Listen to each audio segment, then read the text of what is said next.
Minority Leader. Mr. Speaker, let me make a few comments on this bill. First and foremost, it's obvious that we are still being too optimistic as a country. And we seem to be doing the same things year in, year out, and expecting different results. Mr. Speaker, looking at the current budget for 2023-2024, what is going to happen is the usual things. One, we are going to start projects which we shall not be able to complete. Two, we are going, where we start projects, we are going to be able to incur further pending bills. And as you can see from the current budget, not much money has been allocated to service the pending bills.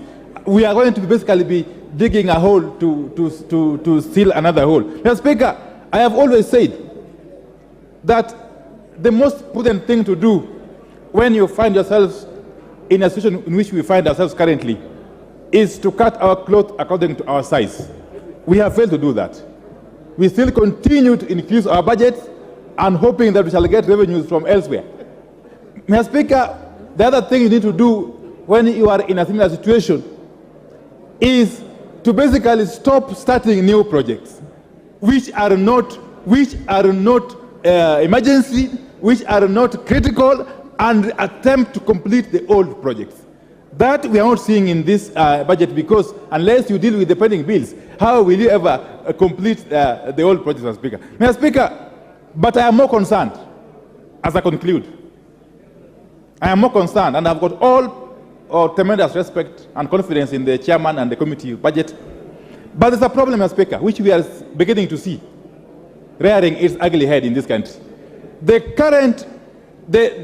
type of mega corruption cases that we are beginning to see in this country, Mr. Speaker, is a cause for worry.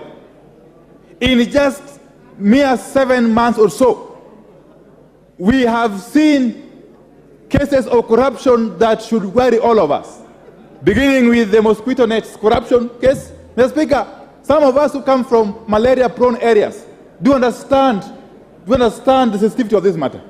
That we can actually have people in government, some as high places as cabinet, conniving, Mr. Speaker, to siphon money meant to buy mosquito nets. Mr. Speaker, the second issue has been the matter of the condemned sugar. We did not know as yet what became of the matter of the sugar which was condemned and was stolen from our own warehouses. Mr. Speaker, this is a matter that should concern this House, if not anything else. Mr. Speaker, the third issue is now the latest scandal, the edible oils scandal, which is running into billions and billions of Kenyan shillings. Mr. Speaker, and there's only one thread running across these scandals: the involvement of people in high places, some in this House, but most of them in the cabinet. Mr. Speaker, this is an issue that this House must deal with head-on if we were to save this country from sliding into an abyss. Mr. Speaker, I want to challenge our committees, especially those committees that do oversight, especially those committees that deal with accounting matters. Please take up these matters with the seriousness it deserves. Because otherwise, if we don't do something urgently and drastically, this term of Parliament may go down in history as a term that witnessed the highest number of mega scandals in this country, Mr. Speaker. And therefore, with those very few remarks, Mr. Speaker, I rest my case. Thank you. Thank you, Honorable Speaker, and I rise to support this appropriations bill. Honorable Speaker, I will restrain myself from speaking to the gallery and answering